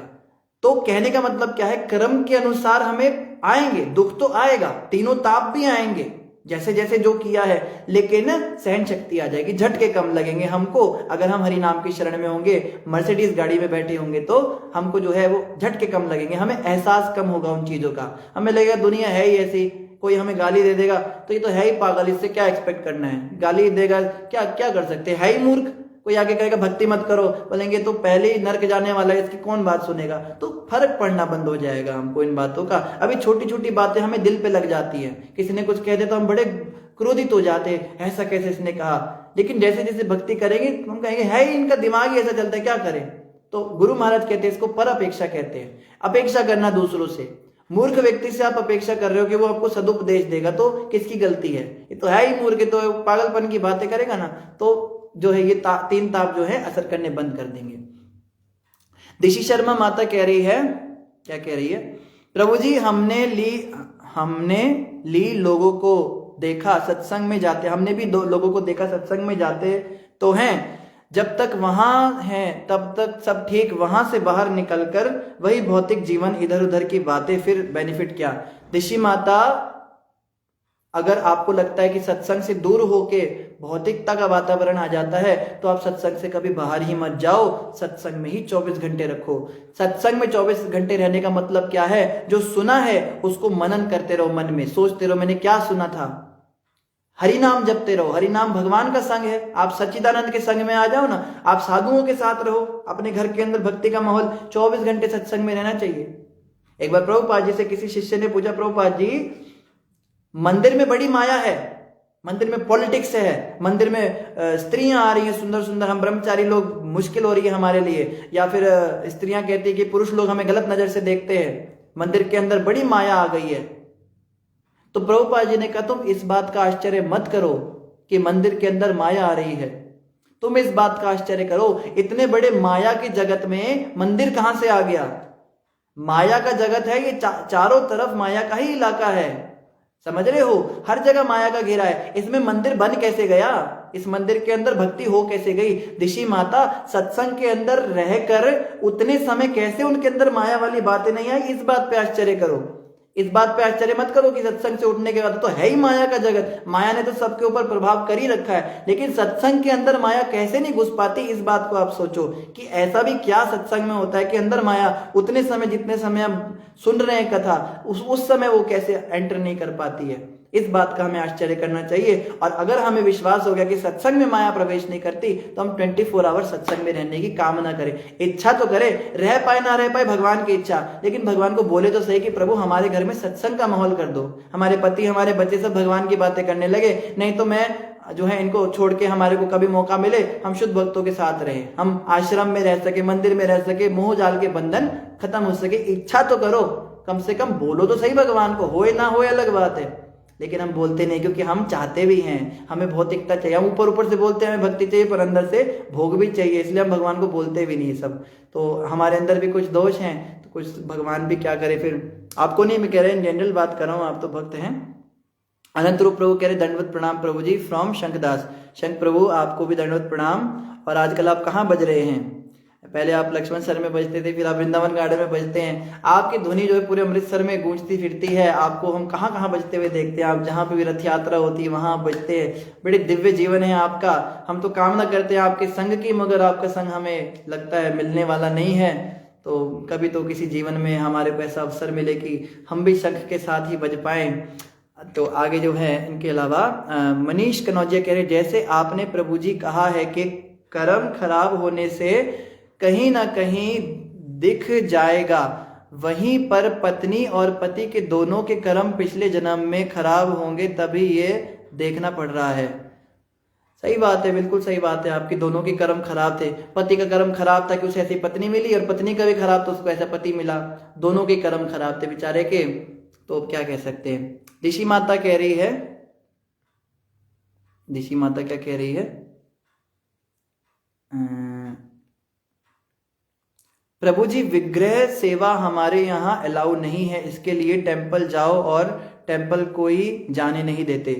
देखो माता, अगर हमारे घर में ऐसा कोई वो है, प्रतिबंध है कि हमारे घर में हम विग्रह सेवा नहीं कर सकते हैं, और मंदिर भी हमको जाने नहीं देते, स्त्री शरीर है, स्त्रियों के लिए कुछ समस्याएं होती हैं, वो बाहर नहीं जा पा रही हैं, तो ऐसे में अगर हमारी लगन पक्की होगी तो भगवान आपके घर में आएंगे, अपने आप आएंगे, और सबकी बुद्धि पलटेंगे, सब लोग भगवान की भक्ति करेंगे। आपने सकुबाई की कथा नहीं सुनी, उस दिन हमने संत सकुबाई की कथा सुनाई थी। सकुबाई जो थी वो भक्त थी भगवान की, लेकिन वो एक ऐसे परिवार में चली गई जो नास्तिक थे, वो विठलनाथ जी की पूजा करती थी। तो विठलनाथ जी की पूजा वो महाराष्ट्र में माता हुई है। अब विठल भगवान कृष्ण का ही एक स्वरूप है, तो उसके घर वाले उसकी सास जो थी उसको पीटती थी, मारती थी, खाना नहीं देती थी, और बहुत काम कराती थी। और पति भी ऐसा ही था, ससुर थोड़ा ठीक था पर उसकी मुंह बंद कर देती थी सास, तो उनको रात को चंदन लगाती थी अपने शरीर पे, इतना दर्द होता था। तो सकुबाई ने क्या किया, सकुबाई ने भक्ति नहीं छोड़ी अपनी, घर का सारा काम निपटा के, मार पीट खा के, पति को खाना वूना खिला के, सब पैर दबा दुबो के, रात का अपना सोने का टाइम वहां से कटौती करके बैठ के भक्ति करती थी। तो भक्ति जिसको करनी होती है वो बहाने नहीं लेता। मैं आपको नहीं कह रहा, जनरल बता रहा हूं कि जिस व्यक्ति को भक्ति करनी होती है वो कैसे भी कर लेता है। आपके पास अगर कोई साधन नहीं है, आप महामंत्र का जाप करो। कलयुग में वैसे भी महामंत्र पे ज्यादा फोकस करना, विग्रह सेवा से भी जरूरी है हरि नाम जपना। प्रभुपाद ने कहा है हरि नाम जपने से 99% हमारी आध्यात्मिक प्रगति होती है, बाकी सबसे 1% होती है। तो हरि नाम जपने के लिए तो कोई नियम नहीं, उसके लिए तो बस एक जीभ चाहिए और 2 कान चाहिए, बोलना है और सुनना है। और यहां तक भी महाप्रभु ने कहा देश काल नियम नाई सर्व सिद्धि होए। आपको इसका भी विचार नहीं करना मैं नहाई हूं नहीं नहाई हूं, मैं कहाँ हूं, मैं किचन में हूं, मैं बाहर हूं, मैं बस में उठ रहे, या इवन अगर आप शौचालय में भी हो, आप कहीं पर भी हरिनाम जप सकते हो, उसके लिए कोई नियम नहीं, और सर्व सिद्धि होए। आप ये मत सोचो कि इससे सारी सिद्धियां आपको हो जाएंगी। हरिनाम जपने के लिए कोई नियम नहीं, हरिनाम ही सबसे बड़ी पूजा है। इस युग में हरे कृष्ण कृष्ण कृष्ण हरे हरे, हरे राम राम राम हरे, इस महामंत्र का जप ही सबसे बड़ी पूजा है। ये आप कीजिए, इससे जो है जरूर आपको अच्छा लगेगा। मनीष कनौजिया ने फिर से हरि बोल बोला है। सार्थक प्रभु कह रहे हैं, सार्थक शर्मा जी कह रहे प्रभु जी please prescribe me books of by Srila Prabhupada that can help me. Sarthak प्रभु सबसे पहले आप पढ़ो भगवत गीता प्रभुपाद जी की, भगवत गीता रोज अध्ययन करो, और साइड बाय साइड आप छोटी छोटी बुक्स पढ़ो, जैसे on the way to Krishna है, कृष्णा रसराज श्री कृष्ण है, या परफेक्ट क्वेश्चन परफेक्ट आंसर है। ये बुक्स आप पढ़ो प्रभुपाद जी की, बहुत सुंदर प्रभुपाद जी की छोटी बुक्स, और भगवत गीता को साथ साथ पढ़ो। और अगर आपको सच में आनंद लेना है जीवन का, तो आप रात को सोने से पहले 15 मिनट या आधा घंटा कृष्णा बुक पढ़ो। इतनी मोटी एक पुस्तक आती है, लीला पुरुषोत्तम श्री कृष्ण, उसमें राधा कृष्ण की लीलाएं प्रभुपाद जी ने लिखी है, 90 चैप्टर्स हैं। वो किताब आप रात को सोने से पहले जरूर पढ़ो। सुबह उठने के बाद भगवत गीता पढ़ो, और दिन के किसी भी समय आप लेक्चर सुन सकते हो। प्रभुपाद जी की छोटी छोटी जो बुक्स हैं ये आप पढ़ सकते हो। On the way to Krishna जरूर पढ़ो, और परफेक्ट क्वेश्चन परफेक्ट आंसर पढ़ो, और आप ये पढ़ो रसराज श्री कृष्ण पढ़ो, और आध्यात्म और 21वीं सदी पढ़ो, हरे कृष्णा चुनौती पढ़ो। बहुत सारी प्रभुपाद जी की किताबें हैं, बड़ी सुंदर सुंदर, आप इनको जरूर पढ़ो, इनसे आपको बहुत आनंद मिलेगा। कमलेश भट्ट जी ने हरि बोल का है। करुणा माता जी कह रही है एकादशी व्रत से तीनों गुणों को कंट्रोल किया जा सकता है, अभ्यास और वैराग्य से भी किया जा सकता है। बिल्कुल माता जी, आप बिल्कुल सही कह रहे हो, ऐसा ही होता है। और इनके अलावा कमल किशोर जी ने बोला है प्रभु जी, क्या बोल रहे हैं ये, प्रभु जी सुबह भागवतम मिस मत करना, आपका सानिध्य प्राप्त करके हम अपने आप को बड़ा सौभाग्यशाली समझते हैं। धन्यवाद कमल जी, हम प्रयास पूरा करेंगे। सुबह हमारे मंदिर में 5 बजे भागवतम होती है, तो प्रभु जी मंदिर में आते, वो चाहते सुबह की भागवतम हो, तो आधे घंटे की वो भागवतम क्लास होती है चैंटिंग से पहले। प्रभु जी हम पूरा प्रयास करेंगे, भगवान गुरु महाराज हमको समय पे पहुंचाएं। कल रामानुजाचार्य जी के चरित्र पर भी कथा करनी है, उसकी भी तैयारी करनी है, आपने याद दिलाया, हमें बड़ा धन्यवाद। तो हम उनका भी चरित्र जरूर कल वर्णन करेंगे। संदीप मेहता जी ने आई लिखा है, संदीप मेहता जी ने फिर दिल भी भेजा है। करुणा माता जी कह रही है सहनशीलता से दुखों पर विजय किया जा सकता है। बिल्कुल माता, सही बात है। और संदीप मेहरा जी ने ग्रेट वर्क भेजा है। गगन जोसन जी ने हरे कृष्णा लिखा है। सुरू श्रीवास्तव जी कह रहे हैं बहुत बहुत धन्यवाद, आपका भी धन्यवाद। संदीप मेहता जी कह रहे हैं Sannati brother, Sandeep very nice answer, Hare Krishna very good job. Sannati माता के आप भाई हैं, प्रभु जी बड़ा धन्यवाद, आप पधारे। आप सब सीनियर डिवोटीज के चरणों में यही प्रार्थना है, आप हमारे पे कृपा कीजिए, गुरु महाराज के चरणों में हमारी कुछ भक्ति हो। वैसे मैं जो बोलता हूँ वो सब मेरे आचरण में अभी है तो नहीं, पर आप आशीर्वाद दीजिए, कभी तो आए आप लोग सब आशीर्वाद दीजिए। आप सब सीनियर भक्त हो, महाराज जी के आप बड़े निकट रहे हो, आपका बड़ा धन्यवाद। करुणा माता जी के वेल सेड प्रभु जी, धन्यवाद माता जी। मनीष कनौजिया ने फिर से हरे कृष्णा लिख दिया। मनीष कनौजिया बात बात पे हरे कृष्णा लिखते हैं, बड़े आनंदित है, इससे पता लग रहा है बहुत आनंद में ये हैं। करुणा माता जी कह रही है बंद पिंजरे में भी भक्ति किया जा सकता है। बिल्कुल, जिसको भक्ति करनी है वो बंद पिंजरे में भी करेगा। संदीप मेहता जी ने फिर प्रणाम लिखे हैं। गोरिका चोपड़ा जी ने हरे कृष्णा लिखा है। सार्थक शर्मा जी ने प्रणाम लिखा है, और सार्थक शर्मा जी ने धन्यवाद प्रभु जी लिखा है। इसी के साथ आज के प्रश्नोत्तर समाप्त। प्रश्नोत्तर में बड़ा टाइम लग जाता है आजकल, आप भक्त लोग प्रश्न पूछते हो, हमें बड़ा आनंद आता है। और अगर किसी भक्त को लेट हो रहा हो तो आपसे क्षमा याचना करते हैं। प्रश्न आते हैं तो उसका उत्तर भी थोड़ा अच्छे से देना पड़ता है, इसलिए थोड़े लंबे लंबे हम उत्तर देते हैं। आप इस दुष्ट व्यक्ति की दृष्टिता को क्षमा करें, और दास को अपना प्रणाम आशीर्वाद स्वीकार करें। आप हमारा प्रणाम और आशीर्वाद दीजिए। जिन भी भक्तों ने हरे कृष्णा लिखा उनको हमारी ओर से हरे कृष्णा दंड प्रणाम। जिन्होंने महामंत्र लिखा उनका बहुत बहुत धन्यवाद। हम लास्ट में हरि नाम करेंगे थोड़ा सा, फिर हम आज की कक्षा को समाप्त करेंगे। हरे कृष्णा कृष्णा कृष्णा हरे हरे, हरे रामा राम राम हरे हरे, हरे कृष्णा कृष्णा कृष्णा हरे हरे, हरे राम राम राम हरे हरे। अंत में एक छोटी सी बात मैं बताना चाहता हूँ, प्रेरणा हुई। आप जो कुछ भी देख रहे हैं, जो कुछ भी सुन रहे हैं, जो कुछ भी आपके सामने बोल रहे हैं, ये सब हमारे गुरुदेव और प्रभुपाद जी की कृपा है। हमारा कुछ भी इसमें हाथ नहीं, उनकी कृपा से हम बोल पा रहे हैं, उन्हीं की कृपा से सब काम चल रहा है, हमारा इसमें कोई क्रेडिट नहीं। आपको दिखाते हैं, हम उन्हीं की छत्र छाया में बैठते हैं ऊपर थोड़ा सा। ये देखिए, ये हमारे गुरु महाराज यहाँ पे बैठे हैं और ये प्रभुपाद जी बैठे हैं। ये दोनों संत जो हैं ये कृपा करते हैं, इनकी सानिध्य में, इनके आशीर्वाद में हम बैठते हैं तो सब होता है। तो आप सब भी इन्हीं की शरण में आइए। गुरु महाराज के लेक्चर रोज सुबह 5 बजे होते हैं और उसकी भी लिंक जो है भागवतम क्लास ग्रुप में आते हैं। आप सब कृपया करके, हम हाथ जोड़ के आप सबसे प्रार्थना कर रहे हैं, आप उनके लेक्चर जरूर सुनिए। वो इस समय के सच्चे शुद्ध भक्त हैं, महाभागवत हैं। प्रभुपाद जी के लेक्चर्स भी आप सुन सकते हो, इनसे आपका कल्याण होगा। हमारी कथा से बस खाली आपको कुछ बातें समझ में आएंगी, लेकिन अगर आप सच में अपना कल्याण चाहते हो, आप हमारे गुरु जी की कथा जरूर सुनिए। इन्हीं शब्दों के साथ सभी का धन्यवाद। हरे कृष्णा।